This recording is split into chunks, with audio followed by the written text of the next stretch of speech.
কেন আজও এক মুসলিমের কবরের সামনে থামে প্রভু জগন্নাথের রথযাত্রা?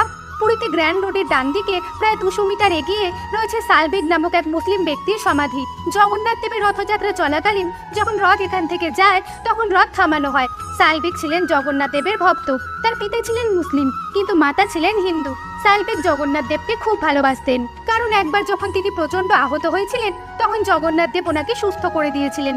কিন্তু মুসলিম হবার কারণে তিনি জগন্নাথ মন্দিরের ভেতরে প্রবেশ করতে পারতেন না।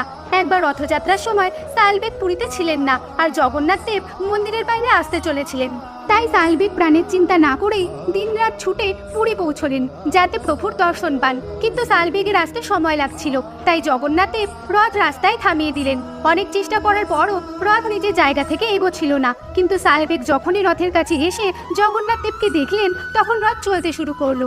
আর আজও জগন্নাথ দেবের রথযাত্রা চলাকালীন সালবেগের কবরের সামনে রথ থামে।